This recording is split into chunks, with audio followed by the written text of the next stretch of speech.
السلام علیکم ورحمت الله وبرکاته ومغفرته. محترم شتنه کړې ده صفا مروه مخکې تر طواف زیارت کول دا په شرایط کې څنګه ده؟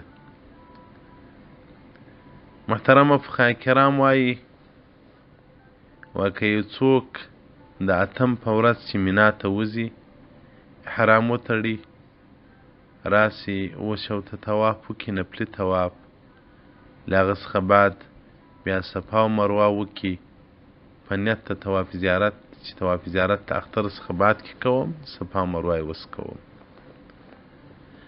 نو دا بالکل روا هم دی او افضل دی زموږ په مذهب باندې وهذا افضل عندنا.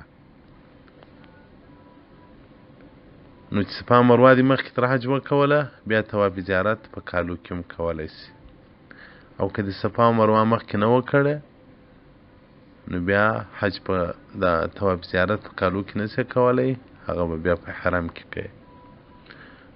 نو هلته شیطانان سړی وویلې پر چا چې دمې د شکریې هغه وکړي باره بېغمه سي کالي وکاږي ځان حلال کړي ځکه خو صفا او مروه مخکې ده کړې ده او پر طبیعت باندې راکښته سي طواف زیارت وکړي.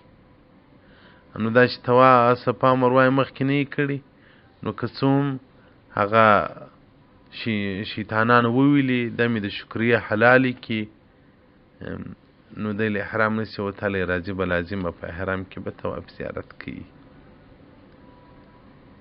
نو افضل زموږ په مذهب کې دا دی چې دغه سایع د صفا او مروه دې مخکې تر طواف زیارت وکړي مخکې دې تر حج وکړي افضل دا ده ځکه هلته وسایم کې راځي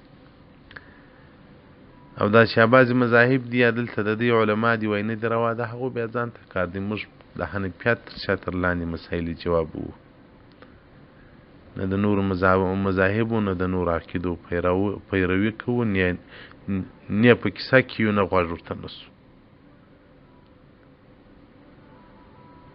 نو دلته یو چا دغسې راته وویلو دا نه ده روا نو چې نه ده روا بس د دوی خپل مذهب دی.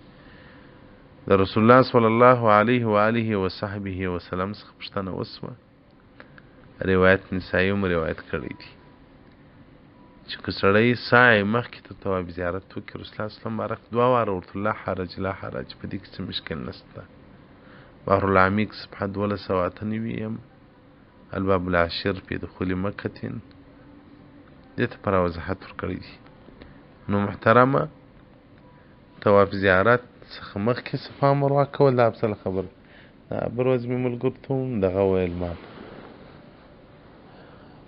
سایه به مخکې تر طواف زیارت وکړو جاڼیان سپین سر رساره دي مال په هغه ورځ چې ور د مینا ستړیاوې وي هغه عرفاتو د مزدلفې ستړیاوې وي دلته باران بیا صفا او مروه په لپسې ګرځي چې سړی له ژونده باسي. نو صفا مروه سړی مخکې وکړي باره به وساسي.